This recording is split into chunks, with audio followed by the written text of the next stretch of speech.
UP में बिछी चुनावी बिसात, इलाके की समस्याओं को लेकर मैदान में पार्षद प्रत्याशी घर घर जाकर मांग रहे हैं जन समर्थन।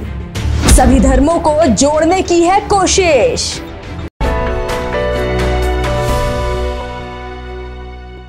नमस्कार, मैं हूं किरण, आप देख रहे हैं न्यूज टाइम नेशन। यूपी की राजधानी लखनऊ में सर्वोदय नगर के लाल बहादुर शास्त्री द्वितीय वार्ड से इस बार इंद्रजीत वर्मा मैदान में हैं। इंद्रजीत सपा के झंडा बरदार हैं और उसी के टिकट पर इस बार पार्षद प्रत्याशी बनाए गए हैं। इंद्रजीत वर्मा बहुत ही सुलझे दिमाग के इंसान हैं। इस वार्ड के तमाम प्रत्याशी हैं, बावजूद इसके इंद्रजीत अपनी एक अलग पहचान रखते हैं। चुनाव को लेकर क्या तैयारियां हैं और आखिर कैसे वो जनता को खुद पर विश्वास दिलाएंगे, इस पर हमारे संवाददाता मोहम्मद आसिफ दुलार ने सपा प्रत्याशी इंद्रजीत वर्मा से खास बातचीत की। पूरे यूपी में नगर निकाय चुनाव का बिगुल बज चुका है। सभी प्रत्याशियों ने मैदान में उतरकर करीब अपनी पूरी ताकत झोंक दी है, लेकिन जीत का सेहरा किसी एक के सिर ही बंधेगा। हम इस वक्त राजधानी लखनऊ के लाल बहादुर शास्त्री वार्ड द्वितीय वार्ड नंबर 96 मौजूद है।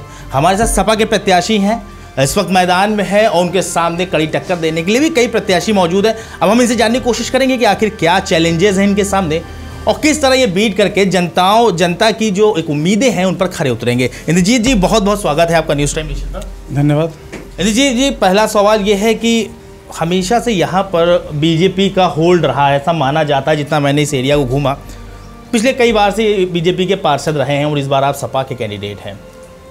कुछ कमाल होगा? कमाल बिल्कुल होगा और ये कमाल जनता करेगी इस वार्ड की, क्योंकि जनता ने बहुत ही उम्मीदों के साथ, अपेक्षाओं के साथ भारतीय जनता पार्टी की सरकार देश और प्रदेश में लाई थी और लंबे समय से यहाँ पे पार्षद भी भारतीय जनता पार्टी के रहे हैं।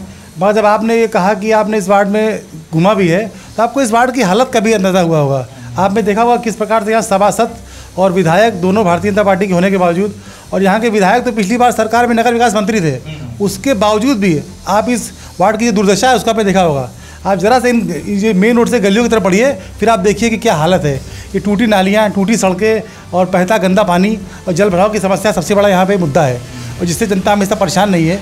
और यहाँ से लेके नीचे से ऊपर सरकार होने के बावजूद भी इस वार्ड में कुछ खास इसने किया नहीं है, और इसीलिए इस बार भारतीय जनता पार्टी ने कोई भी कार्यकर्ता नहीं खड़ा कर पाया इस वार्ड का।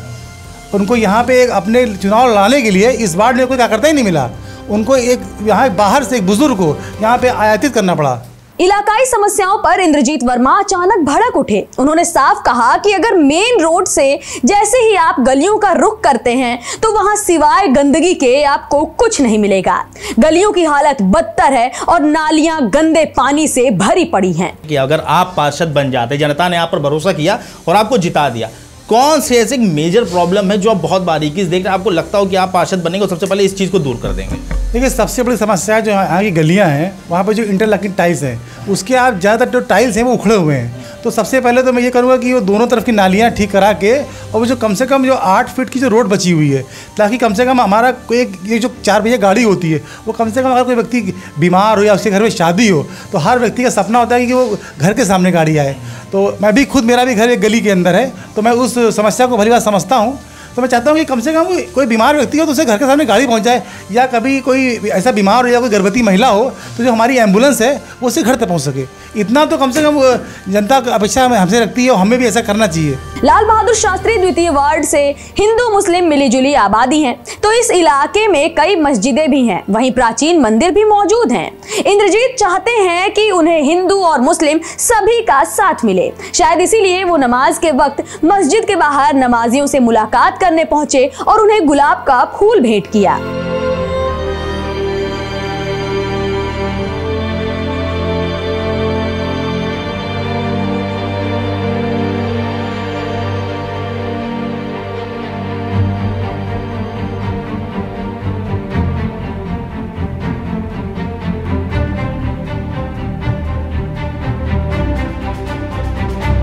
चूंकि इंद्रजीत इसी इलाके के रहने वाले हैं, लिहाजा उन्हें सभी लोग जानते और पहचानते हैं। मस्जिद के बाहर इस तरह गुलाब बांटकर कहीं ना कहीं इंद्रजीत ने सभी का दिल जरूर जीत लिया।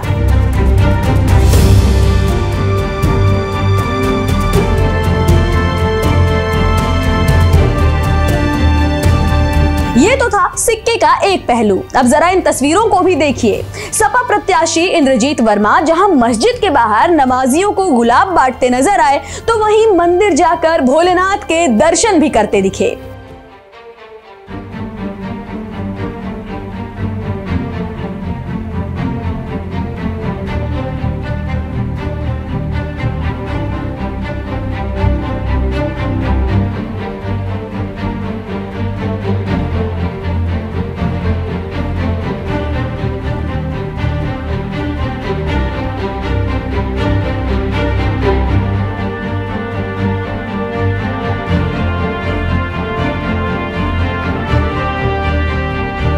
आप मस्जिद के बाहर गुलाब बांटते हैं, कभी मंदिर में जाकर आप दर्शन करने लग जाते हैं, क्या है ये मामला? क्या जादू करने की कोशिश कर रहे हैं आप? नहीं, ऐसा कुछ जादू करने का नहीं है। देखिए, हमारे कल्चर में हिंदुस्तानी जो सभ्यता है और ये हमारी जो देश का जो हमारा जो मिजाज है, ये किसी एक धर्म के प्रति नहीं है।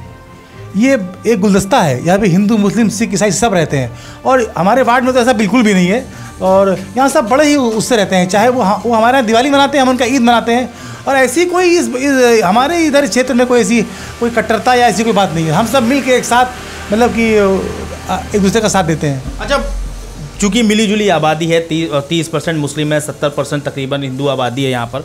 जब आप मुस्लिम मोहल्लों में जाते हैं या कॉलोनीज़ में जाते हैं या मस्जिद के बाहर आप होते हैं, तो क्या रिस्पॉन्स रहता है? नहीं, रिस्पॉन्स बहुत अच्छा रहता है। यहाँ पे ऐसा कोई भेदभाव वाली ऐसी कोई बात ही नहीं है। वो हम भी जाएं या कोई दूसरी पार्टी के लोग आते हैं, वो सभी का वो सम्मान करते हैं, उनसे मिलते हैं, मुलाकात करते हैं और अपनी बात रखने का सबको अधिकार है लोकतंत्र में। और यही हमारी देश की लोकतंत्र की खूबसूरती है। और बाकी जो फैसला लेते हैं वो तो जनता जनार्दन है, वो फैसला लेती है। और सबको मौका मिला है। एक मौका समाजवादी पार्टी को मिला था और उसने करके दिखा दिया इस प्रदेश में कि किस प्रकार अखिलेश यादव ने, चाहे एक्सप्रेसवे हो या तमाम ऐसी बिल्डिंगें हो, अस्पताल हो, पार्क हो, सब कुछ दिया 5 साल में सिर्फ एक सरकार से। मगर आज मैं कहना चाहता हूँ, बड़ा ही मुझे शर्म आती है कि ये नीचे से लेके ऊपर तक भारतीय जनता पार्टी सरकार होने के बाद भी कहीं आप देखिए सड़कों की क्या हालत है।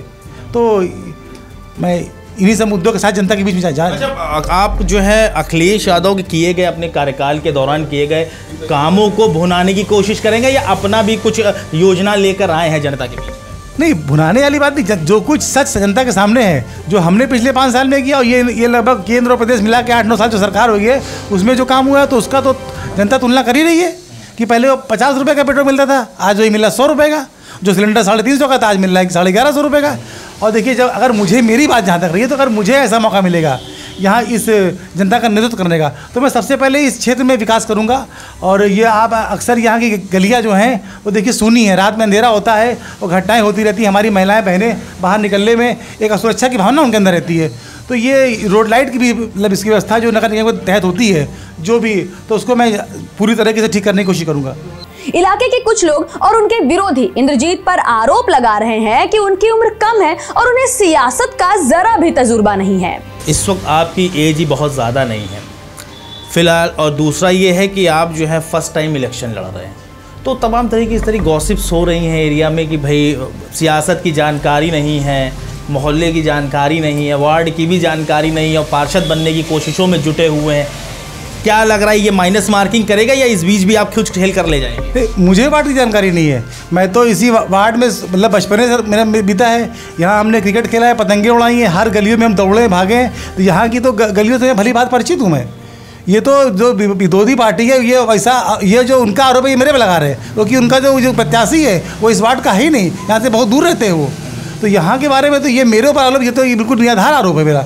ये आप किसी भी जनता पूछेंगे तो खुद ही हंसेगा आपके ऊपर। क्या मतलब ये भी एज कम है और सियासत की जानकारी नहीं है, तो ये हो सकता है मैनेज ना कर पाए? नहीं, देखिए, कोई भी हर आदमी किसी न किसी क्षेत्र में पढ़ता है और हम लोग समाज सेवा में पहले से जुड़े हुए हैं, ठीक है ना।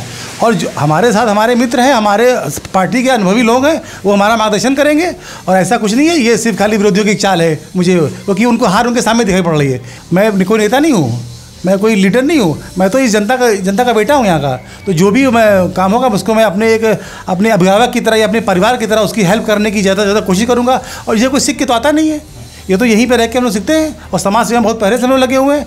तो जो सेवा युवा कर सकता है, ये किसी आप बुजुर्ग से पूछेंगे तो भी आपको बताएगा, बुजुर्ग चाहेगा भी तो भी आपकी मदद नहीं कर पाएगा, मगर अगर युवा के अंदर जज्बा होगा तो जरूर वो किसी ना किसी की हेल्प करेगा और अच्छी तरह बेहतर तरीके से रहेगा। हाँ, उसका मन साफ होना चाहिए।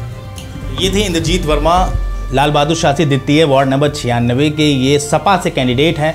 इस वक्त ये पूरी तरह से तैयार हैं अपना बिगुल बजाने के लिए, जीत का सेहरा अपने सर सजाने के लिए। लेकिन जीत मिलेगी या नहीं मिलेगी ये तो जनता तय करेगी। कैमरा पर्सन फैजान अली के साथ मैं मोहम्मद आसिफ दुलार, news time nation, Lucknow. Subscribe करें आपका अपना चैनल न्यूज़ टाइम नेशन और हर खबर सबसे पहले पाने के लिए बेल आइकॉन जरूर दबाएं। और हाँ, खबरें पसंद आ जाएं तो लाइक और शेयर करना ना भूलें।